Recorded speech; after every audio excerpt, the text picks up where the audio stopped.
Hello friends, welcome to my channel. So friend, आज हम इस वीडियो में डिस्कस करने वाले हैं BA final year English literature के सेकंड पेपर के बारे में, जो कि प्रोज एंड फिक्शन से रिलेटेड है। सो यहाँ पर हर एक यूनिट में जो भी टॉपिक हैं उनके बारे में डिस्कस करेंगे, जिससे कि आपके 2 मार्क्स के जो क्वेश्चन हैं वो कवर हो जाएं। सो यहाँ पर जो फर्स्ट प्रोज है उसका नाम है द मीटिंग पूल, जो कि रस्किन बॉन्ड के द्वारा लिखा गया है। ये जो प्रोज है इसमें क्या है कि 3 फ्रेंड्स और उनके प्रोमिस की स्टोरी है। 3 फ्रेंड्स होते हैं जिसका नाम होता है अनिल, सोमी एंड ट्रस्टी। ये जो तीनों फ्रेंड्स होते हैं बचपन में एक प्रॉमिस करते हैं कि हम जब बड़े हो जाएंगे 10 सालों के बाद एक जगह डिसाइड कर लेते हैं, वहाँ पर आकर मिलेंगे। और वो जो जगह होती है वहाँ पर एक पूल होता है जो कि रस्टी के द्वारा डिस्कवर किया जाता है। तो वो कहते हैं कि हम यहाँ पर आकर मिलेंगे। तीनों फ्रेंड्स हैं जो वो प्रॉमिस कर लेते हैं, लेकिन 10 सालों के बाद जो रस्टी होता है, रस्किन बॉन्ड, यही ऑथर है रस्टी, ठीक है। तो ये तो वहाँ पर आ जाते हैं, लेकिन जो दूसरे फ्रेंड्स होते हैं वो वहाँ पर नहीं आते हैं। तो जो रस्टी होता है वो पुरानी बातें, चाइल्डहुड की जो भी यादें वगैरह होती हैं उन्हें याद करने लग जाता है। और जिस प्लेस पर वो गया था वहाँ पर एक पूल होता था पहले, जहाँ पर वो खेला करते थे, लेकिन अब वो पूल है जो वो गायब हो गया था। उसकी जगह पर एक और पूल था जहाँ पर बच्चे खेल रहे थे उस टाइम जब रस्टी 10 सालों के बाद वहाँ पर गया था। तो उन बच्चों को खेलता हुआ देखकर वो ये सोचता है कि जो टाइम है वो कैसे बीत जाता है। बहुत सारे लाइफ में चेंजेस वगैरह आने लग जाते हैं, चैलेंजेस वगैरह आने लग जाते हैं, जिसके कारण जो इंसान है वो अपनी लाइफ में इतना ज़्यादा बिजी हो जाता है कि वो अपने जो प्रॉमिस, प्लान्स, ये सब चीज़ें वो भूल जाता है।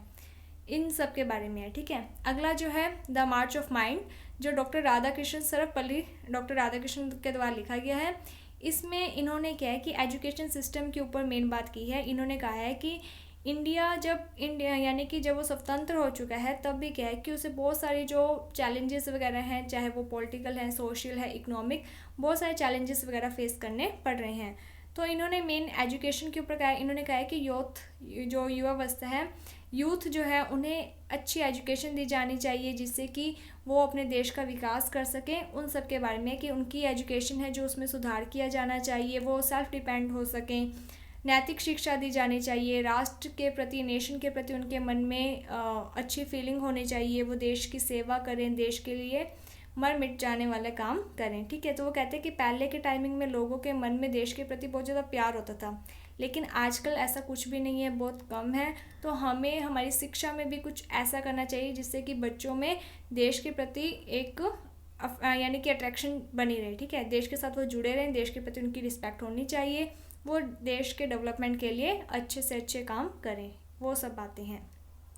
अगला जो है Vivekananda the great journey to the West, जो कि रोमन रोलैंड के द्वारा लिखी गई है। इसमें क्या है कि जो विवेकानंद है उनकी जर्नी के बारे में बताया गया है कि किस तरीके से जब वो इंडिया से यूएसए जाते हैं तो वहाँ पर क्या है कि पार्लियामेंट में हर यानी कि अलग अलग देशों से अलग बहुत सारे लोगों ने आना था जो कि अपने देश को वहाँ पर रिप्रेजेंट करते हैं, अपने जो थॉट्स हैं वो उन्होंने वहाँ पर देने थे।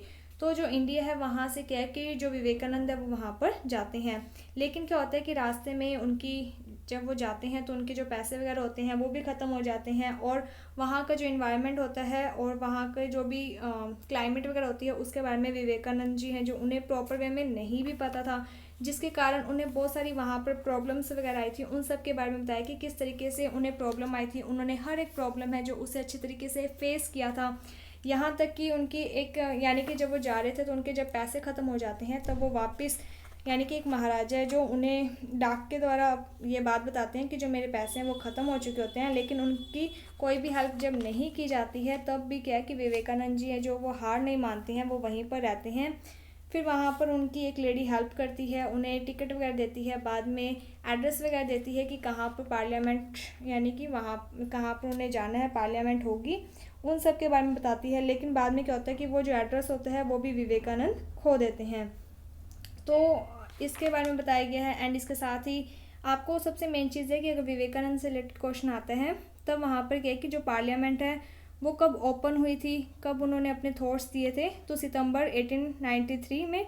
ये आपको ध्यान देना है, ठीक है। ये वाला जो डे है, ये तारीख है जो ये ध्यान देनी है। इसके साथ ही एक इम्पॉर्टेंट बात आपको ध्यान देनी है कि ये जो पार्लियामेंट हुई थी तब जब विवेकानंद वहाँ पर आए थे, उन्होंने जब अपनी यानी कि स्पीच देनी शुरू की थी तो उनके जो स्टार्टिंग के वर्ड्स थे वो कौन से थे, sister and brother of America, जिसके कारण यानी कि ऑडियंस है जो वो बहुत ज़्यादा वहाँ पर प्रभावित हो गई थी विवेकानंद से, एंड सभी ने खड़े होकर उनके लिए क्लैप किया था। तो ये जो शिकागो की पार्लियामेंट थी वो वर्ल्ड रिलीजियस यानी कि धर्म के ऊपर अपने अपने थॉट्स देने थे, उन सब के से रिलेटेड है।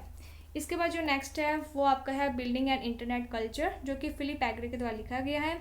इसमें क्या है कि इंटरनेट के बारे में बताया गया है कि किस तरीके से जो आज का जो टाइमिंग है वो इंटरनेट से रिलेटेड है। हर कोई इंटरनेट का यूज़ करता है इंटरनेट के थ्रू, यानी कि लोगों ने ग्रुप्स बना रखे हैं, लोग एक दूसरे से जुड़ जाते हैं, अपनी जो एक्सपीरियंसेस वगैरह होते हैं वो शेयर करते हैं, अपनी नॉलेज को शेयर करते हैं, जिससे ये जो पूरा वर्ल्ड है ये एक विलेज के रूप में बन चुका है। हम कभी भी किसी से भी जुड़ सकते हैं, अपने जो थॉट्स हैं उन्हें शेयर कर सकते हैं, अपनी जो नॉलेज है उसे डेवलप कर सकते हैं, वो सब बातें हैं। इसके साथ ही यहाँ पर इंटरनेट के जो यानी कि जो भी मेरिट्स वगैरह हैं, यानी कि जो यूज़ हैं, जो बेनिफिट्स हैं, उनके बारे में बताया गया है। इसके साथ ही डीमेरिट्स के बारे में भी बताया गया है कि किस तरीके से जो लोग हैं वो इंटरनेट का गलत यूज़ भी कर लेते हैं, एंड ये सब चीज़ें हैं। तो इन्होंने कहा है कि इंटरनेट का हमें सही यूज़ करना चाहिए, उसका मिसयूज़ नहीं करना चाहिए, ये सब बातें हैं। इसके बाद जो अगला है वंदना शिवा के द्वारा the social cost of economic globalisation. इसमें बताया गया कि किस तरीके से एक देश है जो वो अपनी अर्थव्यवस्था को, अपनी इकोनॉमिक जो स्टेटस होता है उसे पूरे वर्ल्ड के साथ जोड़ लेते हैं। तो उसके बारे में है कि किस तरीके से हम एक देश से दूसरे देश में व्यापार वगैरह कर सकते हैं, वो सब चीज़ें हैं। बट यहाँ पे इन्होंने बताया है कि ये जो ग्लोबलाइजेशन है इससे इंडिया पर बहुत ज़्यादा बैड इफ़ेक्ट भी पड़ रहा है, और यानी कि जो बाहर के लोग होते हैं वो क्या कि सस्ते में यहाँ से सामान वगैरह ख़रीद लेते हैं। इसके साथ ही यहाँ पर फार्मर की जो कंडीशंस है उसके बारे में बताया गया है कि किस तरीके से जो फार्मर्स हैं उन पर बहुत ज़्यादा लोन हो जाता है, जिसके कारण वो सुसाइड तक भी कर लेते हैं। इसके बाद जो नेक्स्ट है उसमें है tuned into the voice of deprive, जो कि अर्ना रॉय के द्वारा लिखी गई है। एंड इसमें इन्होंने किया है कि जो डेमोक्रेसी कंट्री है उसके बारे में बताया गया है कि एक डेमोक्रेटिक जो कंट्री होती है मीन्स लोकतांत्रिक देश जिसमें लोगों का लोगों के लिए और लोगों के द्वारा शासन होता है। यानी कि जो लोग होते हैं वो 5 ईयर के बाद जैसे कि इलेक्शंस होते हैं तो वो वोट देते हैं और अपनी सरकार को चुनते हैं। तो यहाँ पर बहुत सारी बातें कही गई है। वो कहते हैं कि इन्होंने सरकार को चुना है लेकिन जो मेन पावर है वो लोगों के हाथों में है। अगर ये जो सरकार है वो ढंग से काम नहीं कर रही है तो लोगों को एक साथ आना चाहिए और सरकार का विरोध करना चाहिए। तो यहाँ पर जो लोग एक साथ आएंगे और सरकार के जो भी गलत नीतियाँ हैं अगर उसका विरोध करते हैं तो इससे इन्होंने एम्पावरमेंट कहा है, ठीक है, उसके बारे में है। अगला है सलीम अली के द्वारा man and nature in India the ecological balance. इसमें इन्होंने मैन और नेचर के बारे में बताया है कि हमें क्या है कि जो मैन और जो नेचर है उन्हें क्या है कि आपस में एक दूसरे की रिस्पेक्ट, ठीक है। जैसे जो मैन है वो क्या कर रहा है कि वर्तमान समय में नेचर का हद से ज़्यादा दुरुपयोग कर रहा है, उसका हनन कर रहा है, ठीक है, कि किस तरीके से अब आप सभी देखते ही हो कि पेड़ वगैरह काट दिए जाते हैं, जो घर वगैरह बनाए जा रहे हैं, ठीक है, कंस्ट्रक्शंस का वर्क ज़्यादा हो रहा है, जिसके कारण क्या हो रहा है कि एग्रीकल्चर जो प्लेस है वो ख़त्म होते जा रहे हैं।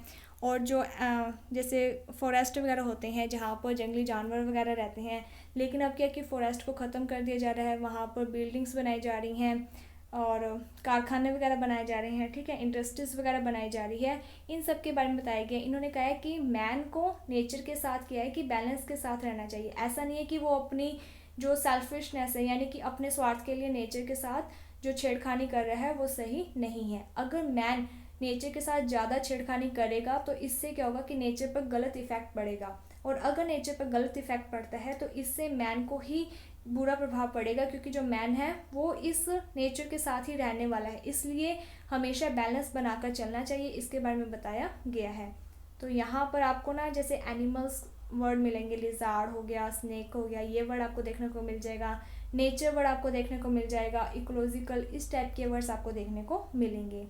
इसके बाद जो थर्ड यूनिट है उसमें द चाइल्ड, जो कि प्रेमचंद के द्वारा लिखा गया है। तो ये जो स्टोरी है ये गंगू के बारे में है। क्वेश्चन ये आ सकता है कि गंगू कौन है, गोमती कौन है, ठीक है। तो जो गंगू होता है वो क्या है कि जो ऑथर है उनके घर पर काम करता था, वो नौकर होता है, सर्वेंट होता है वहाँ पर, तो वो काम करता होता है। तो वहाँ पर क्या होता है कि जिस घर में ये काम कर रहा था उसी गली में एक लेडी आकर रहती है जिसका नाम होता है गोमती। तो जो गंगू है उसे गोमती पसंद आ जाती है, वो इसके साथ शादी करना चाहता था, लेकिन जो गोमती होती है वो पहले ही शादीशुदा थी, मीन्स वो विडो हो जाती है, यानी कि वो अपने 2 शादियाँ जो वो छोड़कर आ जाती है। तो जो गंगू होता है वो इससे शादी करना चाहता था। तो जो ऑथर होता है वो कहता है कि तुम इससे शादी क्यों कर रहे हो, क्या तुम्हें इसके बारे में नहीं पता। तो जो ऑथर है वो इसको सलाह देता है कि तू इसके साथ शादी मत कर, क्योंकि अगर कर लेगा तो गोमती एक दिन तुझे भी छोड़कर चली जाएगी। लेकिन जो गंगू होता है उसका बहुत ज़्यादा फेथ होता है उस पर, गोमती पर। वो कहता है कि नहीं, मैं तो इसी के साथ ही शादी करूँगा। लास्ट में क्या होता है कि जो गंगू होता है वो ऑथर का घर छोड़ देता है, नौकरी छोड़ देता है और गोमती के साथ शादी कर लेता है। इसके बाद ये होकर यानी कि फेरी वाले का काम करता है। ये थोड़ा सा कमाता था, लेकिन जो गोमती है वो कभी भी शिकायत नहीं करती थी, ये दोनों खुश थे। लेकिन एक दिन गोमती है जो वो गंगू को छोड़कर चली जाती है। तो जैसे ही ऑथर को ये बात पता चलती है तो ऑथर है जो वो गंगू के पास आता है और वो कहता है कि मैंने तो तुझे पहले ही कहा था कि तू इसके साथ शादी मत कर, ये तेरे को एक दिन छोड़कर चली जाएगी। फिर जो गंगू होता है वो क्या है कि गोमती से बहुत ज़्यादा प्यार करता था, तो वो उसको ढूंढने के लिए बहुत सारी जगह पर जाता है, उसको ढूंढता करता है। तो लास्ट में वो उसके फ्रेंड के पास जाता है, उससे पूछता है, तो उसकी फ्रेंड है जो वो उसे गोमती का पता बता देती है। फिर गंगू वहाँ पर जाता है तो गोमती है जो वो एक बच्चे को जन्म देती है, लेकिन जिसे जो गंगू है वो एक्सेप्ट कर लेता है, जबकि वो जो बच्चा होता है, चाइल्ड होता है, वो गंगू का नहीं होता है। तो यहाँ पर जो गंगू है उसकी उदारता के बारे में, उसके अच्छे बिहेवियर के बारे में, ये सब उसकी जो विशेषताएं उसके बारे में बताया गया है। इसके बाद जो अगला है वो है द बार्बर्स ट्रेड यूनियन, जो कि मुल्क राज आनंद के द्वारा लिखी गई है। सो इसे आप थोड़ा अच्छे से पढ़ लेना। ये जो स्टोरी है ये चंदू के बारे में है। चंदू के जो फादर होते हैं उनकी अचानक से डेथ हो जाती है, तो उसके जो फादर होते हैं वो बार्बर का काम करते हैं। तो इसके कारण क्या होता है कि जो चंदू होता है वो क्या पढ़ना चाहता था, लेकिन जब उसके फादर की डेथ हो जाती है तो घर की सारी जिम्मेदारी चंदू पर आ जाती है। तो जो चंदू होता है वो भी क्या कि बार्बर का काम करने लग जाता है। तो वो घर में जाता था, वहाँ पर लोगों के घर में जाकर वहाँ पर शेविंग कटिंग वगैरह करता था। फिर एक दिन क्या होता है कि वो अच्छे से कपड़े यानी कि पहन कर जाता है। यानी कि एक दिन क्या होता है कि उनके गांव में एक वकील आता है, जिसको देखकर उसे भी शौक होता है कि वो भी एक काला कोट पहने, अच्छी से पर्सनैलिटी बनाए। तो फिर वो नए कपड़े लेकर आता है, लेदर का बैग वगैरह लेकर आता है। और जब वो अच्छे से तैयार होकर अगले दिन साहूकार के घर पर, जमींदार के घर पर जाता है कटिंग शेविंग के लिए, तब उसके क्या कि बहुत सारी इंसल्ट की जाती है। इसके साथ ही गांव के दूसरे लोग भी उसकी इंसल्ट कर देते हैं। फिर जो चंदू होता है वो ये डिसाइड कर लेता है कि अब मैं इनकी कटिंग नहीं करूँगा, अब मैं इनके घर पर नहीं जाऊँगा कटिंग करने के लिए, ये खुद मेरे पास आएंगे। फिर ये क्या करता है कि ये शहर चला जाता है। शहर में वहाँ पर वकील का जो रूम होता है उसके बाहर बैठकर लोगों की कटिंग शेविंग वगैरह करता था। उसके बाद ये साइकिल वगैरह ले लेता है, ये साइकिल चलाना सीखते हैं। फिर जो गाँव के लोग होते हैं वो चंदू की बेइज्जती करते हैं, लेकिन वो कहते हैं कि इनको एक बार मज़ा चकाना है। फिर ये क्या करता है कि शहर में अच्छे पैसे कमाता वगैरह है। और लास्ट में क्या होता है कि जब ये जो लोग होते हैं ये सोचते हैं कि अगर चंदू हमारी शेविंग नहीं करेगा तो क्या हुआ, कोई और हम पकड़ लेंगे, उससे हम शेविंग करवा लेंगे। तो ये सारी कर लेते हैं। फिर बाद में लास्ट में क्या होता है कि जो चंदू होता है वो अपने आसपास इलाके में जितने भी होते हैं बार्बर, उन सबको कहता है कि हम अपनी एक शॉप खोलेंगे जहाँ पर लोग हमारे पास आएंगे शेविंग के लिए, हम उनके पास नहीं जाएंगे। तो जो गांव वाले होते हैं उन्हें कोई भी शेविंग वाला बार्बर वगैरह नहीं मिलता है, जिसके बाद वो मजबूर हो जाते हैं। तो ये सारी बात है कि किस तरीके से जो चंदू है उसने बार्बर का एक ट्रेड खोल दिया। ठीक है, बार्बर्स जितने भी आसपास के बार्बर थे उनकी एक यूनियन बनाई और उसने क्या कि एक शॉप खोली और वहाँ पर इसने कहा कि लोग हमारे पास आएंगे आज से शेविंग कटिंग के लिए, हम नहीं जाएंगे। तो किस तरीके से एक छोटे से बच्चे ने इतना यानी कि क्रांति ला दी उसके बारे में बताया गया है। इसके बाद अगला है द रेफ्यूजी, जो कि A.K. अब्बास के द्वारा लिखी गई है। ये जो स्टोरी है ये मांझी के बारे में है, जो कि पाकिस्तान में रहती थी। लेकिन जब पाकिस्तान इंडिया का डिवाइडेशन हो जाता है तो ये कहा जाता है कि जो मुस्लिम लोग हैं वो तो पाकिस्तान में रहेंगे, जो हिंदू हैं वो इंडिया में रहेंगे। तो यहाँ पर जो मांझी होती है वो हिंदू होती है, जिसके कारण कि इन्हें पाकिस्तान से इंडिया आना होता है। तो पाकिस्तान में तो इनका रावलपिंडी में ये रहती थी। रावलपिंडी एक जगह थी, वहाँ पर ये रहती थी। तो वहाँ पर इनका अच्छा घर वगैरह था। ठीक है, 2 स्टोर बिल्डिंग थी। नीचे वहाँ पर उनके घर के नीचे दुकानें थी और छत पर ये रहती थी। नीचे की जो दुकानें थी इन्होंने वो किराए वगैरह पे दे रखी थी। इनका जो बेटा था वो मुंबई में काम करता था। अब क्या होता है कि इनके जो आसपास जो नेबर्स वगैरह होते हैं उनके साथ इनकी अच्छी बनी होती है। जो नेबर्स हैं वो इन्हें बहन जी कहकर पुकारते थे एज ए रिस्पेक्ट के रूप में। और यहाँ पर जो माजी होती है वो भी नेबर्स के साथ उनका बिहेवियर अच्छा होता है, जैसे दूध दही वगैरह ये डिस्ट्रीब्यूशन करती रहती थी। ठीक है, तो उसके बारे में बताया गया है। इसके बाद ये बताया गया कि किस तरीके से जब इंडिया और पाकिस्तान का डिवाइडेशन होता है तब माजी को मजबूरन क्या है कि वो इंडिया आ जाती हैं अपने बेटे के पास मुंबई में। फिर वो एक रूम में रहती है, कहाँ पर पाकिस्तान में इतनी अच्छे से वो रहती थी, बहुत सब कुछ था उनके पास। लेकिन जैसे वो इंडिया में आती है उन्हें एक रूम में रहना पड़ता है, लेकिन वो फिर भी कोई भी शिकायत नहीं करती है। वो हमेशा घर की साफ़ सफाई अच्छे से रखती थी। भले वो एक छोटे से घर में रहती थी, फिर भी घर को एक अच्छे तरीके से रखती थी, मैनेज करती थी। कभी भी उनके मन पर यानी कि उनके मुंह पर उनका जो दुख है वो दिखाई नहीं देता था। वो रावलपिंडी को याद बहुत करती थी, उसके साथ जो यादें जुड़ी हुई थी उन सब के बारे में वो थोड़ा सोचकर दुखी होती थी, लेकिन कभी भी वो शिकायत नहीं करती थी। उन्होंने अपने आप को टाइम के अकॉर्डिंग चेंज किया, टाइम को जो भी कंडीशन थी उसे उन्होंने एक्सेप्ट किया बजाय कि शिकायत करने के। इसके बाद जो फोर्थ यूनिट है वो आपको अच्छे तरीके से करवा दी गई है एंड एक वीडियो बनाई गई थी जिसका लिंक मैं आपको डिस्क्रिप्शन में दे दूंगी, आप उसे अच्छे से पढ़ लेना।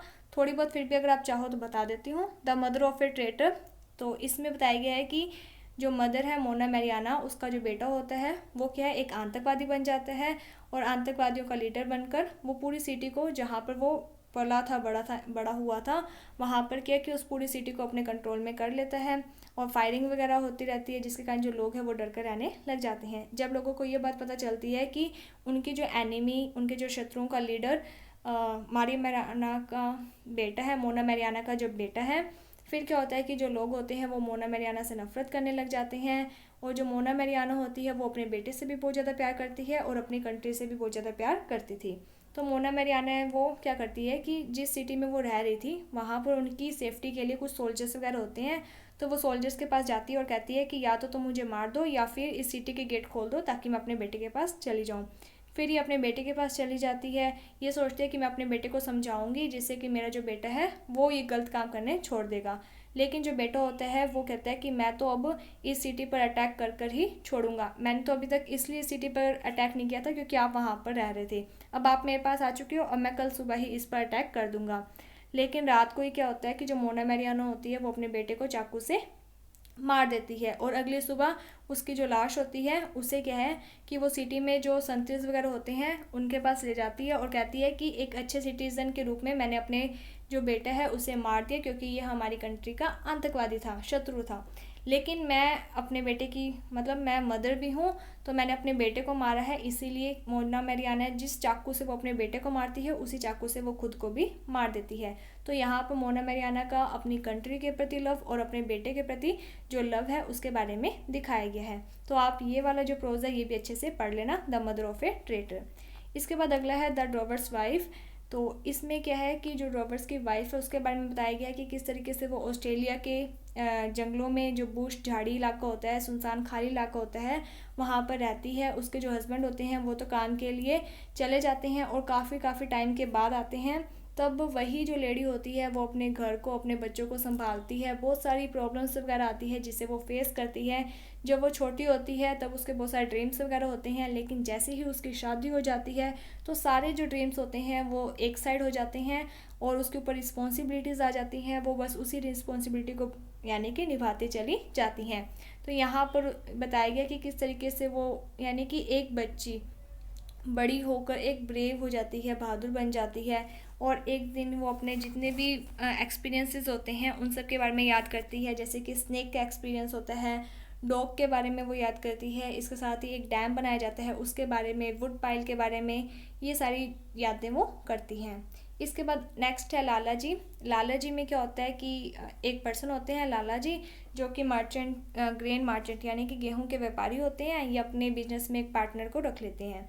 अब क्या होता है कि जो पार्टनर होता है वो इन्हें धोखा दे जाता है, जिसके कारण अब क्या जो भी पैसा वगैरह था वो सब कुछ ख़त्म हो जाता है। पहले इनकी फाइनेंशियल कंडीशन अच्छी होती है, फिर ये किसी दुकान पर काम करने लग जाते हैं एज ए सर्वेंट, ठीक है। एक दिन क्या होता है कि जब ये ट्रैवल कर रहे होते हैं तब इनकी तबीयत ख़राब हो जाती है, तो जो ऑथर है वो उन्हें अपने घर पर ले जाता है। इन्हें कोलेरा की प्रॉब्लम हो जाती है, तो ये जो कोलेरा वर्ड है इसे ध्यान दे लेना, क्या पता पैसेज में आपको ये वाला आ जाए स्टैंजा में, ठीक है। फिर क्या होता है कि जो ऑथर है वो इनका इलाज वगैरह करता है। फिर जो ऑथर है वो इनसे पूछता है, तो जो लाला जी है वो अपनी पास्ट की जो भी स्टोरी होती है कि किस तरीके से उनके पार्टनर ने उनको धोखा वगैरह दे दिया, वो सारी स्टोरी ऑथर को बताते हैं। फिर जो ऑथर होता है वो कहते हैं कि आपको तो एक नया बिजनेस शुरू कर लेना चाहिए। फिर ये कहते हैं कि मेरे पास इतने पैसे नहीं है कि मैं अपना नया बिजनेस शुरू कर सकूँ। जो ऑथर होता है फिर वो लाला जी की हेल्प करता है, उन्हें पैसे देता है। फिर जो लाला जी है वो अपना नया बिजनेस शुरू करते हैं और वो जो बिजनेस होता है वो अच्छे से चलने लग जाता है। फिर जो लाला जी होते हैं वो वापस ऑथर को वो पैसे देने आ जाते हैं जो कि उन्होंने उधार पर लिए थे विद इन अ ईयर। 1 साल में उन्होंने कहा था कि मैं लौटा दूंगा, और वो उसी टाइम पीरियड में लौटा भी देते हैं। तो इसके बारे में बताया गया है कि इंसान को एक दूसरे की हेल्प करनी चाहिए, एक दूसरे पर ट्रस्ट करना चाहिए। इसके बाद जो नेक्स्ट है वो आपका प्ले है the vendor of sweets novel. And इसमें क्या होता है कि ये मेन स्टोरी होती है जगन की। जगन का एक बेटा होता है माली। जगन की जो वाइफ होती है वो क्या है कि उसकी डेथ हो जाती है, जिसके कारण जब माली छोटा होता है तभी क्या है कि जगन की वाइफ की डेथ हो जाती है। तो माली को ये लगता है कि उसकी जो मदर की डेथ उसके फादर जगन के कारण हुई है, क्योंकि जो जगन है वो गांधीवादी विचारों का था एंड वो क्या है कि देसी इलाज वगैरह में विश्वास करता था। तो माली को ये लगता था कि इसके फादर हैं जो वो इसके मदर को हॉस्पिटल नहीं लेके गए, तभी इसकी जो मदर है उसकी डेथ हो गई है, जिसके कारण फादर और जो बेटा है उसके बीच में यानी कि कभी भी अच्छे तरीके से संबंध रिलेशन अच्छे नहीं रहे। ठीक है, तो जो माली होता है वो जगन को पसंद नहीं करता है। फिर धीरे धीरे क्या होता है कि जो कज़िन होता है वो जगन का फ्रेंड होता है। कज़िन के साथ माली की अच्छी बनती होती है, तो जो भी बातें जो भी माली करना चाहता था अपनी लाइफ में वो सभी वो कज़िन को बता देता था, और जो कज़िन है वो जगन को बता देता था। इस तरीके से जो कज़िन है वो क्या है कि जगन और माली के बीच में एक कड़ी के रूप में काम करता है। फिर जो कज़िन होता है वो कहता है कि जो माली है वो तो अपनी पढ़ाई बीच में छोड़ना चाहता है और वो तो अमेरिका जाना चाहता है, राइटिंग वगैरह सीखना चाहता है। सबसे पहले तो जगन है जो वो नहीं चाहता था कि माली है जो वो जाए, ठीक है, बाहर अब्रॉड जाए, लेकिन बाद में वो अपने बेटे से बहुत ज़्यादा प्यार करता है। और जब कज़िन ये कहता है कि उसने तो अपना सारा जो भी बोरिया बिस्तरा था यानी कि उसने अपनी टिकट्स वगैरह जो भी उसने अरेंजमेंट्स वगैरह करने थे वो सब उसने कर लिए, और उसने अरेंजमेंट के लिए पैसे वगैरह सब कुछ जुगाड़ कर लिया था, अब वो तो अमेरिका जा रहा है। फिर क्या होता है कि जो माली होता है वो अमेरिका में चला जाता है। वहाँ से थोड़ा टाइम यानी कि कुछ लेटर्स वगैरह आते थे, तो जगन को ये लगता था कि ये जो लेटर्स हैं ये उसके बेटे माली के द्वारा भेजे जाते हैं, लेकिन ऐसा नहीं होता है। वो जो लेटर है वो ग्रेस के द्वारा भेजे जाते हैं। ग्रेस जो वो कोरियन अमेरिकन कोरियन गर्ल होती है। फिर क्या होता है कि एक लेटर में ये आता है कि हम वापस आ रहे हैं, तो जगन को ये लगता है कि उसका जो बेटा है वो वापस आ रहा है, लेकिन वहाँ पर हम लिखा होता है, तो जगन इस बात को समझ नहीं पाता है। बाद में क्या होता है कि जो माली है उसके साथ ग्रेस आती है, तो जगन उससे पूछता है कि ये लड़की कौन है। तो जो माली है वो कहता है कि मतलब कि ये मेरी वाइफ है, ठीक है, इस तरीके से। तो पहले तो जगन को बुरा लगता है, लेकिन वो बाद में ग्रेस को एक्सेप्ट कर लेता है एज बहू के रूप में, ठीक है, डॉटर इन लॉ के रूप में उसे एक्सेप्ट कर लेता है। फिर थोड़ा टाइम के बाद क्या होता है कि जो माली होता है वो कहता है कि मैं एक यानी कि मशीन एक कंपनी वगैरह खोलना चाहता हूँ राइटिंग से रिलेटेड, जिसके लिए मुझे पैसा चाहिए, लेकिन जगन है जो वो इस बात के लिए इनकार कर देता है। वो कहता है कि तूने मेरी मिठाई के शो पर बैठना है तो बैठ जा, पर मैं इतना सारा पैसा तेरे को नहीं दे सकता हूँ। तो यहाँ पर फिर जो ग्रेस होती है वो भी समझाने की कोशिश करती है जगन को, लेकिन जगन है जो वो मना कर देता है। बाद में जो माली होता है वो कहता है कि अब ग्रेस को यहाँ से चले जाना चाहिए। तो जो जगन होता है वो कहता है कि ग्रेस यहाँ से क्यों जाए, ये तो तुम्हारी पत्नी है। तो वो कहता है कि ये यानी कि आजकल का वो ज़माना नहीं है कि पत्नी पूरे लाइफ टाइम साथ में रहेगी, ऐसा कुछ भी नहीं है, हम तो लिविंग पर थे, ठीक है। ये सारी बातें होती है, जगन को बहुत ज़्यादा बुरा लग जाता है। वो कहता है कि इन्होंने तो मेरा घर अशुद्ध कर दिया वगैरह वगैरह। लास्ट में क्या होता है कि जो जगन होता है उसे माली है जो उसे जेल हो जाती है। तो जो कज़िन है वो जगन को ये बताने आता है कि तेरे बेटे को जेल हो चुकी है। तो जो जगन है वो कहता है कि कोई बात नहीं, अच्छा ही है उसे जेल होगी, थोड़े टाइम तक उसे जेल में रहने दो, ताकि वो जो गलत काम कर रहा है उसके बारे में उसे सीख मिल सके, एक लेसन मिल सके। तो इस तरीके से यहाँ पर जो जनरेशन गैप है उसके बारे में बताया गया है। तो यहाँ पर जो वेंडर ऑफ स्वीट्स है इस रिलेटेड कौन से क्वेश्चन आ सकते हैं, तो आपको एक तो जगन का कैरेक्टर स्केच अच्छे से पढ़ना है, दूसरा आपको समरी अच्छे से पढ़ना है। जो समरी का आंसर है वो आप टाइटल से रिलेटेड, अगर थीम से रिलेटेड क्वेश्चन आता है या फिर कोई मैसेज से रिलेटेड क्वेश्चन आता है तब आप वहाँ पर पूरी समरी लिख दोगे। बस स्टार्टिंग की जो लाइन्स है वो आपको थोड़ी सी चेंज करनी है। अगर आपको ये समरी पढ़नी है तो इसी चैनल पर प्लेलिस्ट बनाई गई है प्रोज के नाम से BA फाइनल ईयर, तो वहाँ पर आपको इस नॉवल की आपको समरी मिल जाएगी, आप उस समरी को पूरा डिटेल में पढ़ सकते हो, ठीक है। एंड होपफुली आपको ये सारी चीज़ें समझ में आ गई होगी। कोई भी डाउट है तो आप टेलीग्राम ग्रुप बनाया गया है नई शुरुआत के नाम से ही है, तो आप उसे भी ज्वाइन कर सकते हो। वहाँ पर अगर आपको कोई भी डाउट्स वगैरह है तो वहाँ पर पूछ सकते हो, आपका डाउट दूर कर दिया जाएगा। अगर आपको ये वीडियो अच्छी लगी है तो like my video, subscribe my channel. Thank you friends for watching my video. Thank you.